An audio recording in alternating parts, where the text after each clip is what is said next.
Hello everyone, I am Adil sir, Delhi public school Ballia.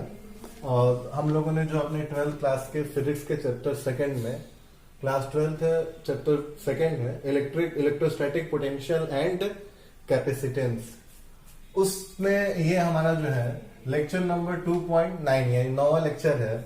और last में जो एक टॉपिक रह गई थी पिछले लेक्चर में, जिसको हमने आपसे कहा था कि इस लेक्चर में हो जाएगा, वो था energy density in a capacitor. Energy density, आपको ये तो जरूर बताया गया था कि जो आपके कैपेसिटर होते हैं उसमें एनर्जी क्या होती है, स्टोर्ड होती है।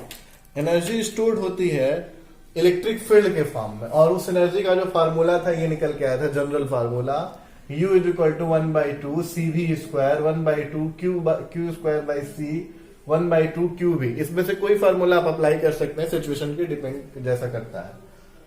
तो आपके अंदर जो है कैपेसिटर के अंदर एनर्जी स्टोर्ड का फार्मूला हो गया। अब आपको क्या निकालना है, एनर्जी डेंसिटी निकालनी है। एनर्जी डेंसिटी का मतलब हमने पिछले लेक्चर में बहुत अच्छे समझाया था कि आप एक कैपेसिटर लो, उसके अंदर जो एनर्जी स्टोर्ड है वो, और डिवाइड कर दो किससे, एनर्जी डेंसिटी के लिए किससे, वॉल्यूम से आपको क्या करना पड़ेगा, डिवाइड करना पड़ेगा। हमने आपको बताया था कि ये कैपेसिटर हो गया आपका, ये निगेटिव प्लेट हो गया, प्लेट का एरिया ऑफ क्रॉस सेक्शन आप ए मान लीजिए, दूरी आप डी मान लीजिए, जो इस पे सरफेस चार्ज डेंसिटी एक पे प्लस सिग्मा और एक पर माइनस सिग्मा। सिग्मा जानते हैं Q बाई ए होता है।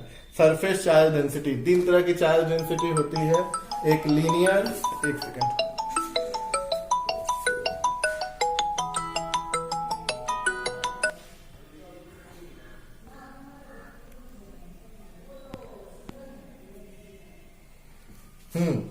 तीन तरह की चार्ज डेंसिटी आपको बताया गया था, लीनियर और सरफेस और वॉल्यूम। तो ये आपकी जो है एरिया है, इसलिए किस तरह का चार्ज डेंसिटी है, ये आपका सरफेस चार्ज डेंसिटी है। अब इस सरफेस चार्ज डेंसिटी पर आपको ये मालूम है, ये आपका एक कैपेसिटर तैयार हो गया। आपको निकालना क्या है, एनर्जी पर यूनिट वॉल्यूम। ठीक है, तो अब आपको एनर्जी पर यूनिट वॉल्यूम, जिसे आप एनर्जी डेंसिटी कहेंगे, आप निकालिए। वॉल्यूम के लिए हमने बता दिया था पिछले लेक्चर में फिगर दिखा के कैसे वो वॉल्यूम बनेगा। दो सीट हो गई, उसका एरिया क्रॉस सेक्शन हो गया, दूरी हो गई, तो एरिया इंटू हाइट कर देंगे तो वॉल्यूम निकलेगा। सबसे पहले तो हम ये बताएं, हम आपसे ये देखिए, हम फार्मूला जो अप्लाई करेंगे वो करेंगे एनर्जी डेंसिटी में। जो पहले एनर्जी निकालेंगे वो निकालेंगे 1/2 Q स्क्वायर बाई C से निकालेंगे। मेरे पास बहुत सारे तीन फार्मूले हैं, उसमें से हमने कौन सा इस्तेमाल किया, 1/2 Q स्क्वायर बाई C। तो सबसे पहले C की वैल्यू तो हमें पता ही है, C की वैल्यू क्या है हमें पता है। आप बताइए C की वैल्यू क्या होती है। C की वैल्यू होती है, इसके लिए पहला प्लेट कैपेसिटेंस डिफाइंड निकाला गया है, A epsilon not by D। तो ये तो हो गई आपकी C की वैल्यू। Q की वैल्यू आप बताइए कि सिग्मा इक्वल टू क्या होता है, देखिए यहां से देखते चलिएगा, Q equal to Q by A, तो Q इक्वल टू क्या हो गया, सिग्मा इंटू A।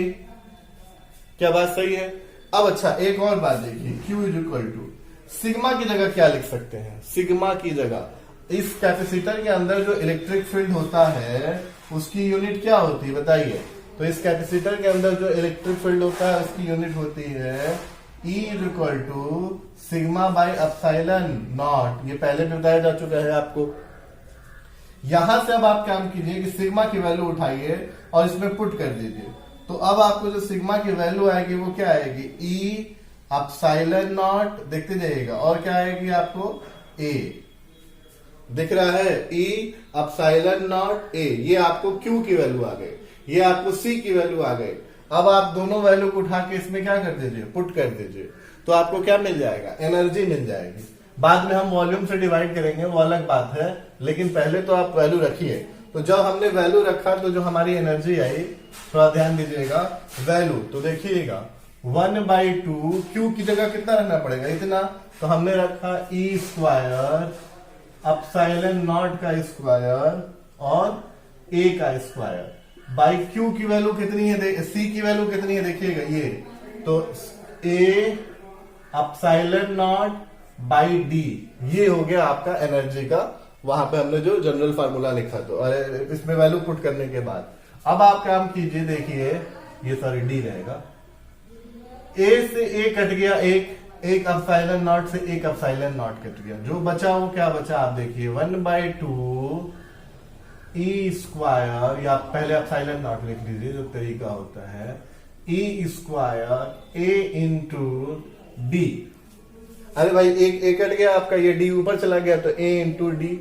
अब ए इंटू डी क्या होगा, हमने आपको पिछले लेक्चर में बताया था A into area of cross section into D कर देंगे तो क्या निकल जाएगा, वॉल्यूम। तो ये टोटल एनर्जी है। अब अगर हम यहां पर ई स्क्वायर, इसे क्या लिख सकते हैं, भी, और भी को इधर लेते आएंगे तो क्या मिलेगा, एनर्जी पर यूनिट वॉल्यूम, जिसे हम क्या कह रहे हैं, एनर्जी डेंसिटी कह रहे हैं। तो एनर्जी पर यूनिट वॉल्यूम जब हमने निकाला तो क्या आया, 1/2 एप्सिलॉन नॉट ई स्क्वायर। ठीक है, इसे ऐसे भी निकालो, छोटा ही उससे, energy density. Most important formula है आपके लिए, मोस्ट इंपॉर्टेंट फार्मूला, आप इसे रटिए। क्यों है, मैं उसकी कुछ बातें आपको बताता हूं। सबसे पहली बात ये बताइए, देखिए हमने एनर्जी डेंसिटी जो निकालने के लिए जो सहारा लिया वो लिया कैपेसिटर का। किसका लिया, कैपेसिटर का। लेकिन आप एक बात बताइए, जब ये एनर्जी डेंसिटी की फार्मूला आ गया, इसमें क्या कैपेसिटर का कोई रोल है? क्या आप ये फार्मूला देख के समझ पा रहे हो कि ये कैपेसिटर से निकाला गया है? कुछ नहीं ना, ऐसा इसमें कैपेसिटर का कोई रोल है? तो सच पूछिए तो इस फार्मूले को निकालने के लिए आपको कैपेसिटर का सहारा जरूर लिया गया है, बट डजंट मैटर कि कैपेसिटर है कि क्या है, कैपेसिटर है कि क्या है, इससे कोई फर्क नहीं पड़ता। मैं आपको एक बात बता दूं जो आपको बहुत इंपॉर्टेंट है, कहीं भी यूनिफॉर्म इलेक्ट्रिक फील्ड होगा। कैपेसिटर के अंदर कैसा इलेक्ट्रिक फील्ड होता है, यूनिफॉर्म, इसलिए यहां की भी बात हो गई। कहीं भी यूनिफॉर्म इलेक्ट्रिक फील्ड होगा तो जो एनर्जी डेंसिटी होगी, यानी पर यूनिट वॉल्यूम में जो एनर्जी होगी वो होगी 1/2 एप्सिलॉन नॉट ई स्क्वायर। कहीं पर भी, मैं आपसे कहूं आगे कभी भी आगे आप कभी भी इसे इस्तेमाल करेंगे, हम आपसे कह दें कि यहाँ पे यूनिफॉर्म इलेक्ट्रिक फील्ड है, क्या है, शर्त ये कि इलेक्ट्रिक फील्ड क्या होना चाहिए, यूनिफॉर्म। मैं कह दूं यूनिफॉर्म इलेक्ट्रिक फील्ड है, डजंट मैटर कैपेसिटर है क्या है, कोई फर्क नहीं पड़ता। मैं पूछूं यहाँ पर यूनिट वॉल्यूम में कितनी एनर्जी है, पर यूनिट वॉल्यूम में, तो आप कहोगे पर यूनिट वॉल्यूम में जो एनर्जी है 1/2 एप्सिलॉन नॉट ई स्क्वायर। इसीलिए मैं कह रहा हूं ये फॉर्मूला बहुत ही इंपॉर्टेंट है। कहीं भी यूनिफॉर्म इलेक्ट्रिक फील्ड होगी तो जो एनर्जी डेंसिटी होगी 1/2 एप्सिलॉन नॉट ई स्क्वायर होगी। ठीक है, पहली बात तो ये समझिए। दूसरी बात ये समझिए कि इसमें ये तो होगा, और एक और बात ये समझिए आप, ये एनर्जी किस फॉर्म में स्टोर्ड होगी, तो इलेक्ट्रिकल एनर्जी। किस फॉर्म में, इलेक्ट्रिकल एनर्जी, क्योंकि इसमें जो है इलेक्ट्रिक फील्ड है, इसमें जो एनर्जी स्टोर्ड होगी किस फॉर्म में होगी, इलेक्ट्रिकल फील्ड के फॉर्म में होगी। तो यही जो छूट गया था पिछले लेक्चर में, मैंने आज आपको बता दिया। अब एक टॉपिक और इसके बाद अगला पढ़ेंगे, उसका नाम होगा डाइलेक्ट्रिक। ठीक है, हाँ, तो अब हमें जो पढ़ना है वो है, क्या पढ़ना है, डाइलेक्ट्रिक। डाइलेक्ट्रिक क्या होता है मैं आपको बताऊं। सिंपली अगर आपको एग्जांपल यहां दिखा रहा हूं तो ये तो है आपका ग्लास, वैक्स, वाटर, प्लास्टिक। सच पूछिए तो इसको सिंपल वर्ड में अगर कहना हो तो आप ये कहेंगे कि डाइलेक्ट्रिक इंसुलेटर होते हैं। क्या होते हैं, इंसुलेटर। इंसुलेटर समझते हैं आप, जिसमें करंट फ्लो नहीं होती, जिसमें चार्ज का फ्लो नहीं होता। तो डाइलेक्ट्रिक जनरल सेंस में अगर छोटी सी बात कही जाए तो यही कही जाएगी कि दे आर जनरली इंसुलेटर। और कौन कौन से, तो एग्जाम्पल में आप ग्लास है, वैक्स है, वाटर है, प्लास्टिक है, एयर भी हो सकता है। तो ऐसे आपके कुछ एग्जाम्पल है। अब इस डाइलेक्ट्रिक की क्या खासियत है मैं आपको समझाता हूं, आइए वो आपको समझाऊं। मैंने एक बार आपको एक टॉपिक पढ़ाया था जिसका नाम था कि किसी कंडक्टर को इलेक्ट्रिक फील्ड में रखने से क्या होता है। ठीक है, property of conductor in an electric field. उसमें आपको बड़ी इंपॉर्टेंट ये डिस्कशन है, थोड़ा सुन लीजिए 5 मिनट का। कि मैं कहूं कि यहां से मैंने बाहर से एक इलेक्ट्रिक फील्ड लगाया, क्या लगाया भाई साहब, ये हमने आपको इलेक्ट्रिक फील्ड लगा दी। ये जब इलेक्ट्रिक फील्ड मैंने आपको लगा दी, अब इसके अंदर क्या रख दिया, एक कंडक्टर रख दिया। तो अगर पुरानी कहानी आपको याद है तो मैं कहूं कि इलेक्ट्रिक फील्ड के डायरेक्शन पॉजिटिव प्लेट से निगेटिव प्लेट, क्योंकि टेस्ट चार्ज इधर भागेगा। तो ये इलेक्ट्रिक फील्ड बाहर वाली है, क्या वाली है, बाहर वाली, ई नॉट लिख रहे हैं। अंदर वाली इलेक्ट्रिक फील्ड की बात करें, क्यों अंदर इलेक्ट्रिक फील्ड कहां से आएगी, तो अंदर जो इलेक्ट्रिक फील्ड आएगी वो इसलिए आएगी क्योंकि ये पॉजिटिव प्लेट सारे इलेक्ट्रॉनों को इधर खींच लेता है और इधर क्या आ जाता है, पॉजिटिव बिहेवियर आ जाता है। तो अंदर भी एक इलेक्ट्रिक फील्ड जनरेट होती है, जिस इलेक्ट्रिक फील्ड की जो डायरेक्शन होती है वो एक्सटर्नल वाले इलेक्ट्रिक फील्ड के जस्ट क्या होती है, अपोजिट होती है। और अगर ये कंडक्टर है तो बाहर वाले इलेक्ट्रिक फील्ड और अंदर वाले इलेक्ट्रिक फील्ड क्या होती है, बराबर होती है। तो अंदर की ओर जो ई नेट मिलता है वो क्या मिलता है, 0 मिलता है। क्या मिलता है, 0। क्यों, क्योंकि ई आउट बराबर ई इन, जो बाहर इलेक्ट्रिक फील्ड है वही क्या है, अंदर। अब जितनी वैल्यू एक्सटर्नल इलेक्ट्रिक फील्ड की है उतनी वैल्यू इंटरनल इलेक्ट्रिक फील्ड की है, और दोनों एक दूसरे के क्या है, अपोजिट है, इसलिए वेक्टर क्वांटिटी है, जोड़ने पे नेट क्या आ जाता है, इलेक्ट्रिक फील्ड 0 आ जाता है। क्या आपको कुछ बातें समझ में आई यहां तक? ये पिछले लेक्चर में पढ़ाया था। अब आइए थोड़ी सी आपको इसमें आगे बात बताऊं। अगर ये कंडक्टर ना होता, कंडक्टर की बात हो रही थी ना, अगर ये इंसुलेटर होता तो जो अंदर इलेक्ट्रिक फील्ड आती है ना वो बाहर वाले इलेक्ट्रिक फील्ड से छोटी आती है। क्या आती है, छोटी। तो सुनते रहिएगा ध्यान से। क्या, पहली बात कि जो बाहर इलेक्ट्रिक फील्ड आपका ई नॉट है वो बड़ा, और अंदर वाली जो इलेक्ट्रिक फील्ड ई इन है वो क्या होता है, छोटा होता है। अब आप बताइए क्या अंदर नेट इलेक्ट्रिक फील्ड 0 मिलेगा? नहीं, अंदर नेट इलेक्ट्रिक फील्ड अब 0 नहीं मिलेगा। अब अंदर नेट इलेक्ट्रिक फील्ड क्या मिलेगा, तो जो ई नेट है, सुनिएगा ध्यान से, वो क्या मिलता है, वो आपको मिलता है ई आउट माइनस ई इन। ई आउट माइनस ई इन, यानी बाहर वाले इलेक्ट्रिक फील्ड से माइनस कर दें इंटरनल इलेक्ट्रिक फील्ड को, वो इलेक्ट्रिक फील्ड इसके अंदर होती है। किसके अंदर, ग्लास, वैक्स, वाटर, इन सब के अंदर। कंडक्टर होता है तो अंदर की इलेक्ट्रिक फील्ड बाहर की इलेक्ट्रिक फील्ड बराबर और अपोजिट, तो नेट इलेक्ट्रिक फील्ड 0। बट अगर इंसुलेटर होगा तो बाहर की इलेक्ट्रिक फील्ड रहेगी और अंदर की इलेक्ट्रिक फील्ड जो होगी बाहर वाले से कम रहेगी, और कम होने की वजह से अंदर एक नेट इलेक्ट्रिक फील्ड आएगा जो बाहर वाले के डायरेक्शन में ही आएगा, बट रहेगा। तो इसे कहते हैं क्या, इंसुलेटर। अब इंसुलेटर या डाइलेक्ट्रिक हमने कह लिया।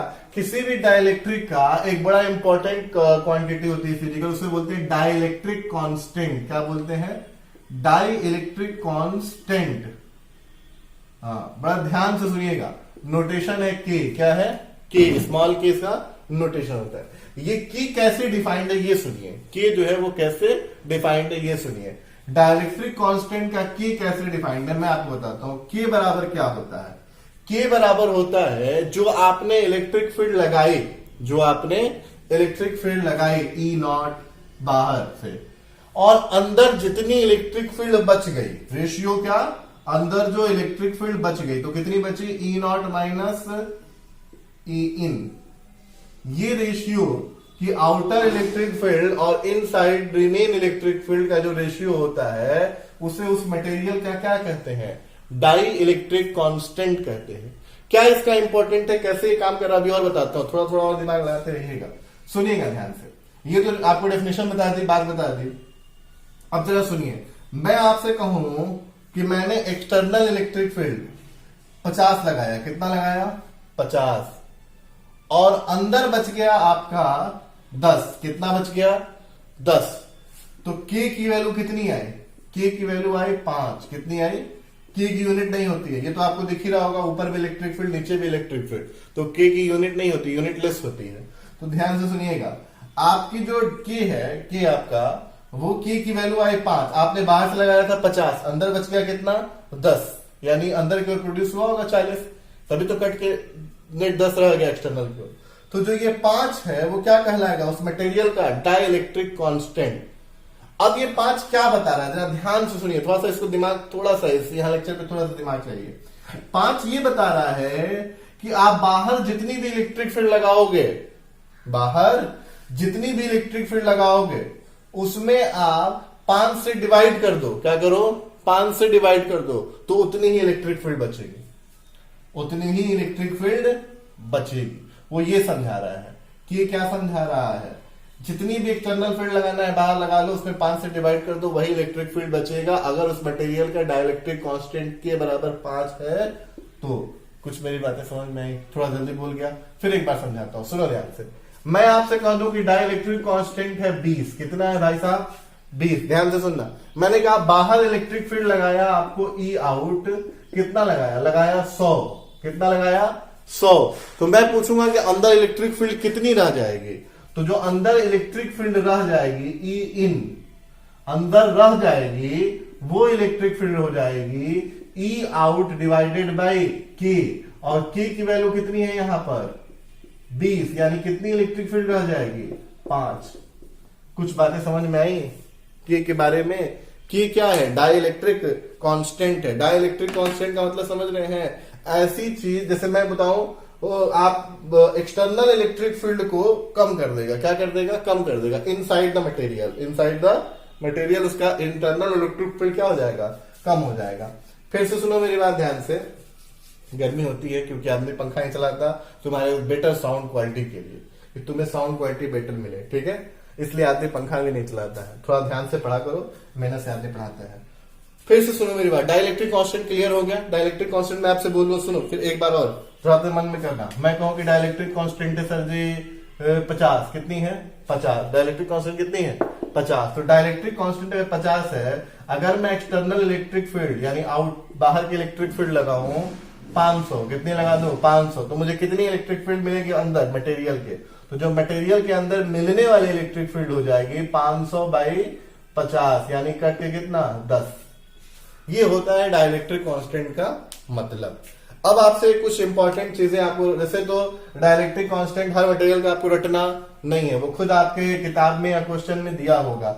एक आध का आपको जानना चाहिए, क्या जानना चाहिए, एक आध दो, 1 2 3, ये तो डेफिनेशन से छोड़ दो, जानना चाहिए किसका, वाटर का, किसका, कि जो वाटर का होता है वो होता है 80, और जनरली आप ये भी कर सकते हो कि सबसे हाईएस्ट वैल्यू, वैसे इससे हाईएस्ट भी एक आध का होता है, बट नॉर्मल वे में आप यही कह सकते हो कि जब जो सबसे हाईएस्ट वैल्यू की होती है वो 80 होती है, और किसके लिए, किसकी होती है, वाटर की होती है। दूसरा आपको ज्यादा याद नहीं रखना है, एक याद रखना है, आप ये सोचिए कि एयर का क्या होगा, कि एयर का, अगर मैं यहां बोलूं कि एयर, मैं क्योंकि एक एग्जांपल इसमें ये भी जोड़ सकते हो, एयर भी क्या है, एक डाइलेक्ट्रिक कांस्टेंट है, क्योंकि एयर भी क्या है, एक तरह से इंसुलेटर है। तो अगर मैं यहाँ एयर होता तो एक्सटर्नल इलेक्ट्रिक फील्ड E0 लगाते तो एक्सटर्नल इलेक्ट्रिक फील्ड भी कितना आता, E0। अरे भाई हवा के अंदर, हवा को भी मान के सोच रहे मटेरियल, तो हमने बाहर से इलेक्ट्रिक फील्ड लगाया E0, तो अंदर भी कितनी इलेक्ट्रिक फील्ड पाते हैं, E0। तो इसका मतलब एयर के डाइलेक्ट्रिक कांस्टेंट हुआ क्या, कितना कम मिला, घट गया, पूरा का पूरा मिल गया। यानी डाइलेक्ट्रिक कांस्टेंट की जो वैल्यू होती है एयर के लिए कितनी होती है, 1 होती है। कितनी होती है, 1 होती है। वही अगर एक और क्वेश्चन में पूछूं कि अगर ये कंडक्टर हो जाए, क्या हो जाए, कंडक्टर, अभी तो बताया था कंडक्टर का एक्सटर्नल लगाओगे E0, तो इधर कितना मिलेगा, 0, कितना मिलेगा, 0। तो इसका मतलब क्या होगा, कौन सा की होगा जिससे डिवाइड कर दें तो एक्सटर्नल जो भी लगाए वो कितना आ जाए, 0। थोड़ा सा टेक्निकल है, आप ये मान लेते हैं कि की वैल्यू क्या होती है, इन्फिनिटिव। क्या बहुत ज्यादा अगर की वैल्यू होगी तो E0 क्या होगा, कुछ भी लगाओगे तो क्या आ जाएगा, 0। तो जो कंडक्टर के लिए, ये 3-4 तो आपको याद होना चाहिए, कंडक्टर के लिए आपकी जो की वैल्यू होती है क्या होती है, इन्फिनिटिव। तो की वैल्यू एयर के लिए 1 होती है, कंडक्टर के लिए इन्फिनिटिव होती है, वाटर के लिए 80 होती है, ठीक है। और इसे बोलते हैं आपका क्या, डाई इलेक्ट्रिक कांस्टेंट। कुछ बातें समझ में आ गई। अब आपको मेन बात बताऊं कि डाई इलेक्ट्रिक कांस्टेंट आप जान गए, ये सब भी समझ गए आप बातें, इतना सब क्लियर हो गया। इसके जानने का फायदा क्या हुआ, थोड़ा सा टेक्निकल बातें सुनो। इसके जानने का फायदा, क्यों पढ़ क्यों रहे हैं, कोई चीज पढ़ी जाती है तो उसका मकसद भी होता है, ऐसे बिला वजह हवा में फिजिक्स तो वैसे भी काम नहीं करता, तो आप क्यों पढ़ रहे हैं, तो मैं आपको बता दूं। आप एक बार ध्यान दो, अगर मैं कहूं कि इलेक्ट्रिक फील्ड घट गया तो V इक्वल टू होता है ED, क्या होता है, ED। अगर कैपेसिटर के सेंस में बात करो तो ये आपका कैपेसिटर अंदर जो पोटेंशियल होता है ED होता है। अगर मैं आपसे कहूं कि इलेक्ट्रिक फील्ड घट गया K टाइम्स, क्योंकि डाइलेक्ट्रिक K गए तो क्या हो गया, घट जाएगा। अगर मैं कहूं कि इलेक्ट्रिक फील्ड घट गया K टाइम, तो पोटेंशियल भी क्या हो गया, घट गया। और अगर मैं कहूं कि पोटेंशियल घट गया रिमेनिंग चार्ज सेम रहते हुए, रिमेनिंग चार्ज सेम रहते हुए पोटेंशियल घट गया, तो कैपेसिटेंस क्या हो गया, बढ़ गया। तो जो कैपेसिटर की कैपेसिटेंस कम होती है, वो कैपेसिटेंस कोई डाइलेक्ट्रिक मटेरियल डालने से और भी ज्यादा बढ़ जाती है। इसलिए हम लोग उसमें प्लास्टिक की शीट वगैरह कुछ ना कुछ लगा देते हैं। तो मीका एक आता है, मीका और भी क्या क्या चीजें होती हैं जो डाइलेक्ट्रिक के तौर पे इस्तेमाल की जाती है कैपेसिटर के अंदर। सच पूछो तो रियल लाइफ में जो भी कैपेसिटर बनता है बिना डाइलेक्ट्रिक के नहीं बनता, हर कैपेसिटर के बीच में डाइलेक्ट्रिक होती है। उसका एक और फायदा होता है ना, मैं तुम्हें बता दूं, मैं तुम्हें बताया था ना एक दिन, डाइलेक्ट्रिक जो कैपेसिटर होता है 31 तो होता है, छोटा छोटा जनरल एक बात करो तो बड़ा भी बन सकता है, ये कोई बड़ी बात नहीं है, इतना बड़ा होता है। और दूरी क्या होती है, बहुत कम। तो मैं एक आपसे बात बताऊं कि अगर ये खूब ज्यादा पॉजिटिव चार्ज, एक कैपेसिटर की बात कर लो कि अगर मैं कहूं कि ये खूब ज्यादा पॉजिटिव चार्ज और ये खूब ज्यादा नेगेटिव चार्ज एक दूसरे से दूरी पे रखे हैं, क्या है, बहुत स्मॉल दूरी पे, तो पॉजिटिव नेगेटिव एक दूसरे को क्या करते हैं भाई साहब, अट्रैक्ट, तो ये तो फट से चिपक जाएंगे, दोनों प्लेट क्या हो जाएंगे, आपस में चिपक जाएंगे। तो अगर एक तो दिक्कत हो जाएगी, चिपक जाएंगे, तो अगर उसकी जगह बीच में हम एक प्लास्टिक की शीट या जो एक डाइलेक्ट्रिक डाल दें तो हमारा दो फायदा होगा। क्या फायदा होगा, दो फायदा। पहला फायदा ये होगा हमारा कि वो दोनों प्लेट आपस में चिपकेंगे नहीं, पहली बात, ये दोनों प्लेट आपस में चिपकेंगे नहीं। दूसरी बात क्या फायदा होगा कि अगर वो चिपकेंगे नहीं और उसके साथ साथ इलेक्ट्रिक फील्ड घट जाएगी तो पोटेंशियल भी घट जाएगा और जिसकी वजह से कैपेसिटेंस क्या हो जाएगा, बढ़ जाएगा। तो हम तो चाहते ही कि कैपेसिटेंस क्या हो, बढ़े, क्योंकि कैपेसिटेंस बढ़ेगा तो उसके अंदर चार्ज को स्टोर करने की कैपेसिटी बढ़ेगी और चार्ज को स्टोर करने की कैपेसिटी बढ़ेगी तो उसके अंदर एनर्जी को स्टोर करने की कैपेसिटी बढ़ेगी और वो एनर्जी वो स्टोर करके क्या करता है, आपको बताया तो था, अचानक से कहीं देना हो झटका तो आपको क्या करता है, वो दे देता है। कैपेसिटर के बारे में इससे पहले भी आपको एक लेक्चर ले चुके हैं। तो क्या क्या कुछ कुछ बातें क्लियर आई। तो अब हमारा एक टॉपिक बनता है कि आप जो कैपेसिटर पढ़े हो फिर से आपको कैपेसिटर पढ़ना है। क्या करना है, फिर से पढ़ना। अब की बार जो कैपेसिटर पढ़ना है उस ये सब नोट कर लेना। अब की बार जो कैपेसिटर पढ़ना है उसके बीच में डाइलेक्ट्रिक कांस्टेंट लगा रहेगा और तब उसका कैपेसिटेंस निकालना है। ठीक है, फिर से देख दें।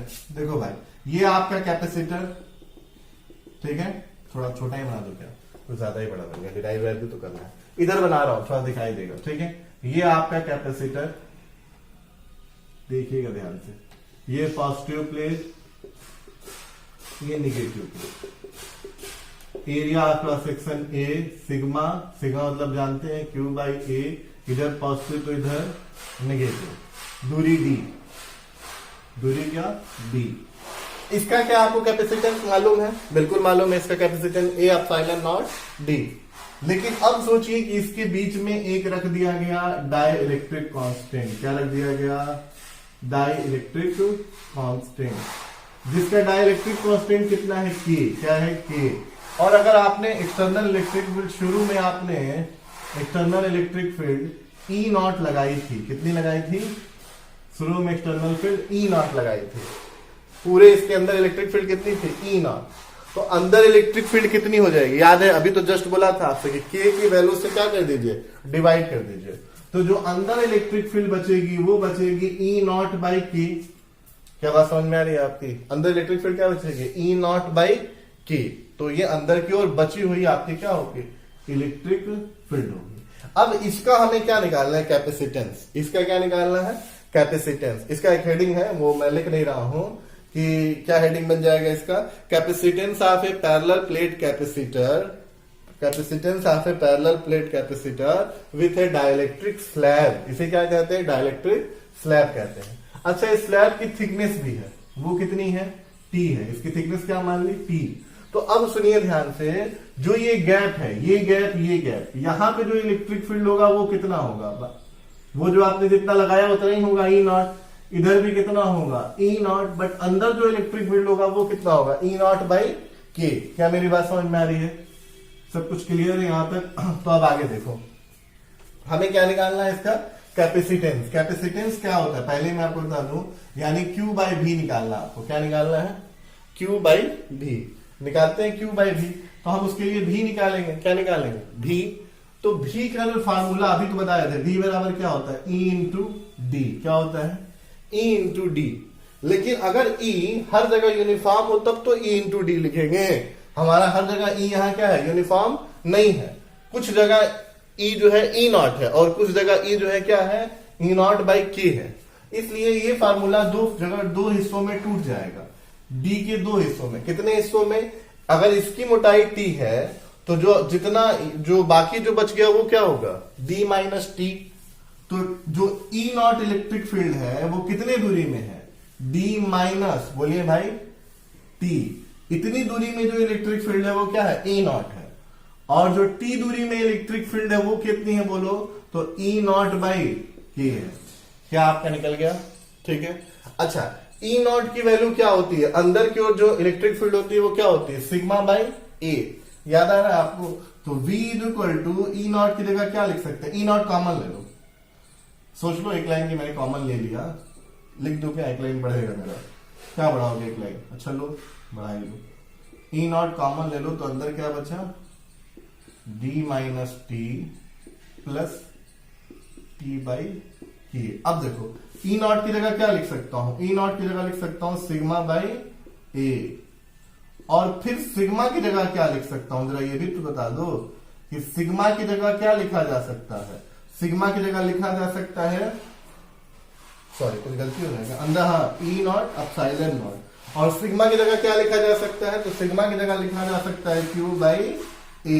तो Q by A epsilon not bracket में डी माइनस टी और प्लस टी बाई के। क्या यहां तक सब ठीक है, देख लो सब ठीक है। तो इलेक्ट्रिक पोटेंशियल निकल गया, इक्वेशन सेकंड मान लो। और ये क्या, इक्वेशन फर्स्ट। तो इक्वेशन सेकंड से भी की वैल्यू उठा के उसमें क्या करो, पुट कर दो। तो देखो क्या आएगा, यहां लिखा जाए थोड़ा सा साफ साफ दिखेगा।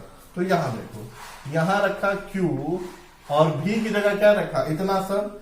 तो इतना सब में Q by A epsilon not, और ये क्या हो जाएगा ब्रैकेट में D minus T plus T by K.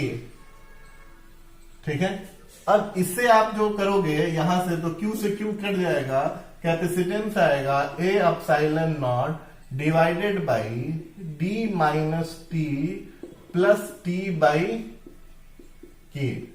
बात समझ में आ गई।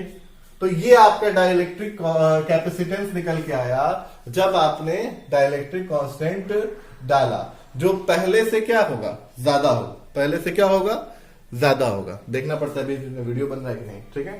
तो पहले से क्या होगा, ज्यादा होगा। अब सुनिए ध्यान से, अब आपको एक लास्ट आपको बता दूं मैं, कैपेसिटेंस की यूनिट वगैरह आप सब जानते हैं। लास्ट अगर ये सोचो कि पूरा भर दिया जाता, क्या कर दिया जाता, पूरा भर दिया जाता, तो तुम बताओ टी बराबर क्या हो जाता। टी बराबर, भाई साहब टी बराबर क्या हो जाएगा बोलो। अगर पूरा भर दिया तो टी बराबर मतलब पूरा भर दिया गया यहां तक, तो टी बराबर डी। तो ऊपर वाले फार्मूले में टी बराबर डी रखोगे, या टी बराबर डी रखो या डी बराबर टी रखो, दोनों में से कुछ भी रखो, अगर बराबर ही मान ले रहे हो तो ए अपसाइलन नॉट, मैं टी की जगह भी डी रख रहा हूं, तो डी की कट जाएगा तो क्या हो जाएगा, जीरो। तो ये टर्म जीरो, प्लस टी की जगह क्या रख तू डी, और डी बाई के। तो आपका जो कैपेसिटेंस आएगा पूरा भरने के बाद, पूरा भरने के बाद, और पूरा भरा ही जाता है, ये तो थोड़ा सा सिखाया जा रहा है आपको, थोड़ी टेक्निक लगा के। तो अब की कहां चला जाएगा, ऊपर। तो A epsilon naught by D into K. इस फार्मूले में आपको क्लियरली नहीं दिखता, लेकिन इस वाले फार्मूले में आपको बहुत क्लियरली एकदम साफ साफ दिखता है। क्या दिखता है कि देखिए, अगर आपने कैपेसिटर के अंदर, इसके अंदर कुछ भी नहीं डाला, डाइलेक्ट्रिक स्लैब नहीं डाला, तो जो कैपेसिटेंस आता है वो कितना आता है, ए अपसाइलन नॉट बाई डी। ये आपको पहले से ही पता है। अब अगर आपने डाइलेक्ट्रिक कांस्टेंट डाल दिया 10 का, 5 का, 20 का, 25 का, 80 का, जैसे बताया था आपको, तो अगर आपने डाइलेक्ट्रिक कांस्टेंट डाल दिया 10 का, तो जो कैपेसिटेंस है वो पहले वाले कैपेसिटेंस का कितना हो गया, 10 गुना। कितना हो गया, 10 गुना। और याद रहे की वैल्यू कभी भी 1 से कम नहीं होती। तो ऐसा नहीं है कि 1 से कम होगा तो ये छोटा भी हो सकता है, नहीं, डाइलेक्ट्रिक कांस्टेंट 1 से छोटा नहीं होता। 1 किसके लिए होता है, एयर के लिए होता है। कंडक्टर के लिए कितना होता है, इन्फिनिटिव होता है। तो डाइलेक्ट्रिक कांस्टेंट के से 1 नहीं होता है। डाइलेक्ट्रिक स्ट्रिंग की कुछ भी वैल्यू होगी, 5, 10, 30 होगी, मैं आपको कहूंगा 15 है। तो सोचो पहले वाले उसी कैपेसिटर के लिए पूरा भर दिए डाइलेक्ट्रिक कांस्टेंट 15 का, तो 15 गुना कैपेसिटेंस बढ़ गया, तो बहुत ज्यादा बढ़ गया ना, 15 टाइम्स आपका कैपेसिटेंस बढ़ गया। इसीलिए किसी कैपेसिटर के अंदर डाइलेक्ट्रिक कांस्टेंट का इस्तेमाल किया जाता है। 2 फायदे बड़े जबरदस्त है, एक तो कैपेसिटेंस बढ़ गया, क्यों, क्योंकि इलेक्ट्रिक फील्ड घट गई, उसकी वजह से पोटेंशियल घट गया, सेम चार्ज रहते हो तो कैपेसिटेंस बढ़ गया। दूसरा ये सपोर्ट, क्या चीज, सपोर्ट की बात होती है कि अगर आपको दो प्लेट, एक पॉजिटिव नेगेटिव दूसरे से बहुत पास रखने हैं, अगर बीच में कुछ नहीं होगा तो वो क्या हो जाएंगे, चिपक जाएंगे। इसलिए आपको क्या रखना होगा, बीच में एक डाइलेक्ट्रिक लगा दिए।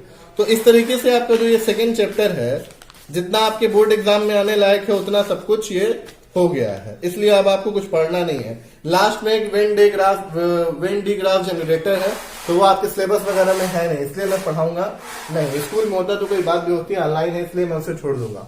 और जहां तक मुझे याद है कि बहुत सारे बच्चों ने, स्टूडेंटों ने मुझे कहा था कि सर न्यूमेरिकल आप छोड़ रहे हैं, न्यूमेरिकल पे ध्यान नहीं दे रहे हैं। तो ऐसा नहीं है, और मैंने लेक्चर में भी कहा था कि मैं न्यूमेरिकल पे ध्यान दूंगा, लेकिन मैं उस पर रुक गया थोड़ा देर, कुछ देर, कि मैं न्यूमेरिकल अभी रोक दूं, पहले चैप्टर खत्म कर दूं।